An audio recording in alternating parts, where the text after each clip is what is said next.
ہم تعریف اللہ کے لیے ہے، اپنے فضل سے جسے چاہا نعمتوں سے خوب نوازا، اور اپنی حکمت و عدل کی بنا پر جسے چاہا محروم کر دیا۔ کوئی عقل مند اپنی عقل سے اس سے مباحثہ نہیں کر سکتا، اور نہ کوئی مخلوق اللہ کے فیصلے پر سوال اٹھا سکتی ہے۔ فرمان الہی ہے، وہ اپنے کاموں کے لیے جواب دہ نہیں اور سب جواب دہ ہے۔ میں اللہ سبحانہ کی تعریف کرتا ہوں، اس کا شکر ادا کرتا ہوں، جیسا کہ خود اس نے اپنی تعریف کی ہے، اور جس طرح تعریف کرنے والوں نے کی تعریف کی ہے۔ جو اللہ کے راستے پر چلے وہ گمراہ نہیں ہوگا، اور جو اس کے تقوی کو لازم پکڑے وہ معزز ہوگا، رسوا نہیں۔ اور میں گواہی دیتا ہوں کہ اللہ کے سوا کوئی معبود برحق نہیں، وہ اکیلا ہے، اس کا کوئی شریک نہیں۔ اسے علم ہے پھر بھی بخشا، اسے پتہ ہے پھر بھی پردہ پوشی کرتا ہے۔ اور میں گواہی دیتا ہوں کہ ہمارے سردار و نبی محمد اللہ کے بندے اور رسول ہیں، ان کے رب نے ان کو منتخب کیا اور چن لیا، ان کی تکریم کی، ان کو ہدایت بخشی۔ اللہ درود و سلام اور برکت نازل فرمائے ان پر جب تک ہوائیں چلتی رہے، اور جب تک پرندے درختوں پر چہچہاتے رہے،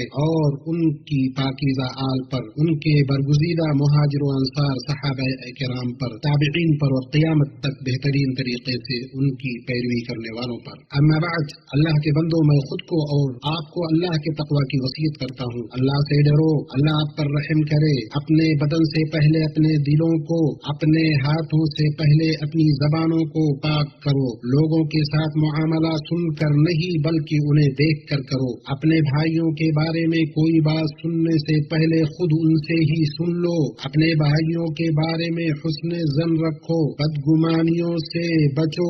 جدائی کے آداب میں سے ہے رازوں کو دفن کرنا۔ جس نے آپ کے لیے اپنا دروازہ بند کر دیا ہو اسے مت کھٹکھٹاؤ۔ اپنے بھائیوں کا دل سچائی خلوص سے جیتو، تکلف اور بناوٹ سے نہیں۔ ہر شخص سے ویسا ہی سلوک کیا جائے گا جیسا اس نے دوسروں کے ساتھ کیا ہے۔ اللہ نے فرمایا، میرے بندوں سے کہہ دیجئے کہ بہت ہی اچھی بات منہ سے نکالا کریں، کیونکہ شیطان آپس میں فساد ڈلواتا ہے، بے شک شیطان انسان کا کھلا دشمن ہے۔ مسلمانوں، ایمان، عبادت، زمین کی آباد کاری اور اصلاح سب باہم مربوط عناصر ہیں۔ اللہ نے فرمایا، اسی نے تمہیں زمین سے پیدا کیا اور اسی نے اس زمین میں تمہیں بسایا ہے۔ ایک مسلمان زمین کو اس لیے آباد کرتا ہے تاکہ اللہ کا قرب حاصل کرے، خود کو اور دوسروں کو نفع پہنچائے، چنانچہ ہر اس چیز میں سرمایہ کاری کرتا ہے جو قوم اور ملک کے لیے نفع بخش ہو۔ ہمارے دین میں ایمان کو عمل صالح کے ساتھ ملایا گیا۔ اللہ نے فرمایا، جو ایمان لائے اور اچھے کام کیے،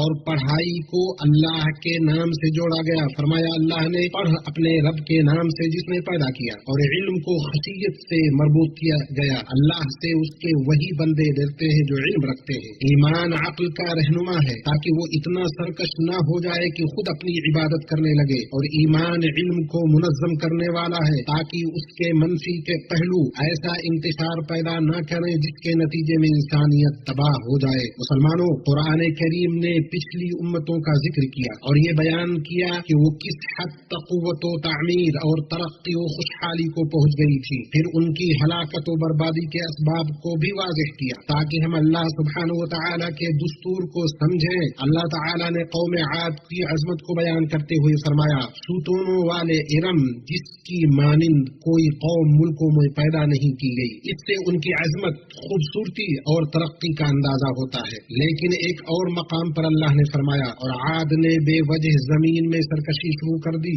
اور کہنے لگے کہ ہم سے زیادہ طاقتور کون ہے؟ کیا انہیں یہ نظر نہیں آیا کہ جس نے انہیں پیدا کیا ہے وہ ان سے بہت ہی زیادہ طاقتور ہے؟ وہ ہماری آیتوں کا انکار ہی کرتے رہے، ان کو ان کی قوت نے دھوکہ دیا، انہوں نے اللہ کے رسولوں کو جھٹلایا، تکبر اور انکار سے کام لیتے ہوئے ایمان کی دعوت کو مسترد کر دیا۔ جو کوئی اللہ کے ذکر سے منہ موڑتا ہے وہ تاریکیوں میں گرا رہتا ہے، چاہے اسے کتنے ہی علوم اور طاقتیں حاصل ہو جائیں۔ اللہ نے فرمایا، جو لوگ ہماری آیتوں کی تکذیب کرتے ہیں تو وہ طرح طرح کے ظلمتوں میں بہرے گوگے ہیں۔ اللہ نے اپنے نبی محمد صلی اللہ علیہ وسلم کو مخاطب کرتے ہوئے فرمایا، یہ کتاب ہم نے تمہاری طرف نازل کیا ہے تاکہ تم لوگوں کو اندھیروں سے اجالے کی طرف لے جاؤ ان کے پروردگار کے حکم سے۔ نیز فرمایا، وہ اللہ ہی ہے جو اپنے بندے پر واضح آیتیں اتارتا ہے تاکہ وہ تمہیں اندھیروں سے نور کی طرف لے جائے۔ طاقت، عزت، ایمان اور تقوی سے حاصل ہوتی ہے۔ فتح یابی اور کامرانی اللہ کے شعائر کی تعظیم سے ملتی ہے۔ علم خواہ کتنا ہی قوی ہو، صنعتیں کتنی ہی ترقی اور ایجادات کر لے جائیں، انسان کو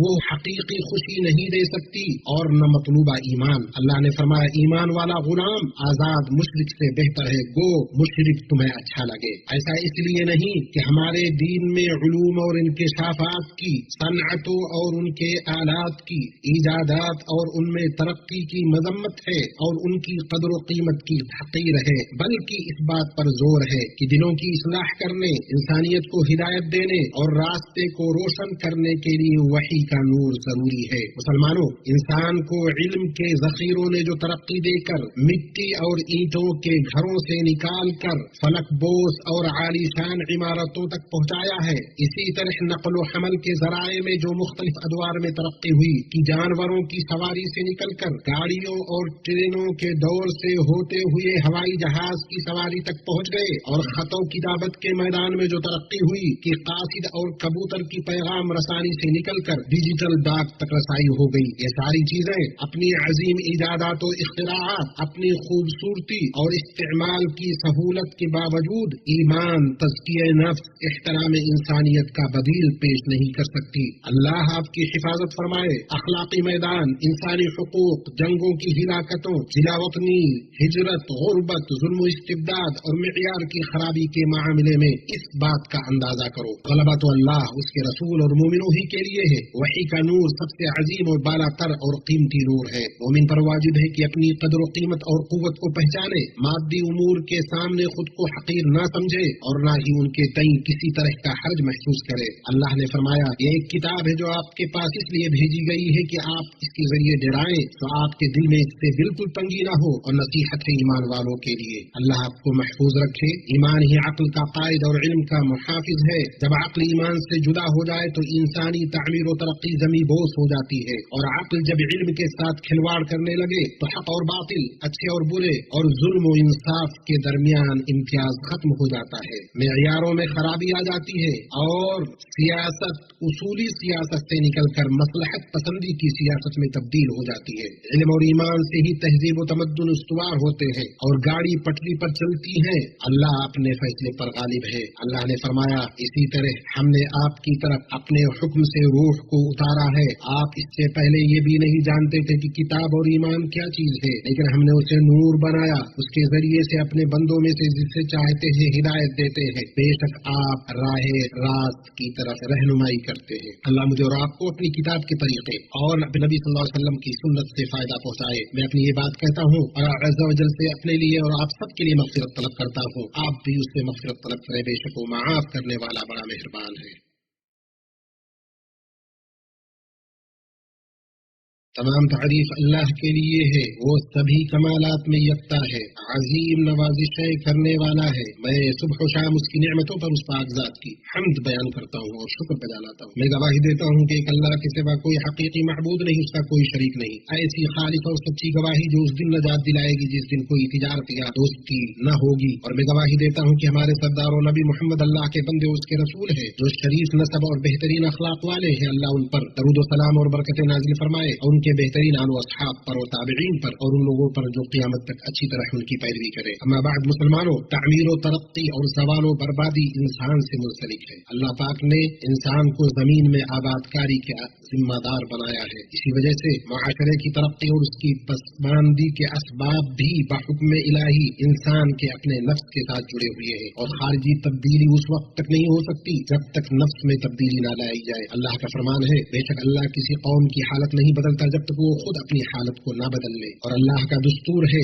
کہ اچھی چیز پائیدار رہتی ہے کیونکہ اس میں انسانیت کے لیے نفع ہے، اور بری چیز پائیدار نہیں رہتی کیونکہ اس میں کوئی فائدہ نہیں۔ اللہ کا فرمان ہے، اور جھاگ تو بیکار ہو کر چلا جاتا ہے، لیکن جو لوگوں کو نفع دینے والی چیز ہے وہ زمین میں ٹھہری رہتی ہے۔ اللہ نے فرمایا، اور اگر تم روگردان ہو جاؤ تو تمہارے بدلے تمہارے سوا اور لوگوں کو لائے گا جو پھر تم جیسے نہ ہوں گے۔ سنو، اللہ کا تقوی اختیار کرو، اللہ تم پر رحم کرے، اور جان لو کہ اصلاح صرف صحیح ایمان کے ذریعے ہی ہو سکتی ہے۔ یہی ایمان ہے جو دلوں کو سچائی، اخلاص، امانت داری، پاک دامنی، نفس کے محاسبہ، خواہشات پر کنٹرول، حق کی حمایت، دور اندیشی، بلند ہمتی، سخاوت، قربانی، عاجزی، استقامت، قناعت، سمع و طاعت اور نظام کی پابندی کا عادی بناتا ہے۔ یہ باتیں ہوئی، اور درود و سلام بھیجو ہدیہ میں ملی ہوئی رحمت اور عطا کی گئی نعمت اپنے نبی محمد رسول اللہ صلی اللہ علیہ وسلم پر، جس کا حکم آپ کو آپ کے رب نے دیا ہے، اور فرمایا، اللہ اس کے فرشتے اس نبی پر درود بھیجتے ہیں، ایمان والو تم ان پر درود بھیجو اور خوب سلامتی بھیجتے رہا کرو۔ اے اللہ درود و سلام اور برکت نازل فرما اپنے بندے اور رسول محمد پر، ان کے آل و اصحاب اور ازواج پر۔ اے اللہ تو چاروں خلفائے راشدین ابو بکر و عمر عثمان و علی سے اور تمام صحابہ و تابعین اور قیامت تک درست طریقے سے ان کی پیروی کرنے والوں تمام لوگوں سے راضی ہو جا۔ تو اپنے عفو و کرم اور سخاوت سے ان کے ساتھ ہم لوگوں سے بھی راضی ہو جا اے اکرم الاکرمین۔ اے اللہ اسلام و مسلمانوں کو غلبہ عطا فرما، شرک اور مشرکوں کو دور سوا کر، دین کے قلعہ کی حفاظت کر، اپنے مومن بندوں کی مدد کر، سرکشوں ملحدوں اور دین کے تمام دشمنوں کو ذلیل و خوار کر۔ اے اللہ اپنے دین، اپنی کتاب، اپنے نبی کی سنت اور اپنے نیک بندوں کی مدد فرما۔ اے اللہ ہمیں ہمارے ملکوں میں امن امان عطا فرما، ہمارے پیشواؤں اور حکمرانوں کی اصلاح فرما اور ہماری سربراہی اسے دے جو تجھ سے ڈرنے والا، تقوی شعار اور تیری رضا کا پیروکار ہو اے رب العالمین۔ اے اللہ ہمارے سربراہ اور حکمران کی اپنی توفیق، اصلاح اور حق سے مدد فرما، انہیں ان باتوں کی توفیق دے جنہیں تو پسند کرے اور جن سے تو راضی ہو، انہیں نیکی اور تقوی کی توفیق دے، انہیں نیک مشرکار عطا فرما، ان کے ذریعے اپنے دین کو غلبہ عطا کر، اپنے کلمہ کو بلند فرما، انہیں اسلام اور مسلمانوں کا مددگار بنا، ان کے ذریعے حق و ہدایت پر مسلمانوں کو متحد کر دے، انہیں ان کے ولی عہد کو، ان کے بھائیوں اور مددگاروں کو حق و ہدایت اور ہر اس چیز کی توفیق دے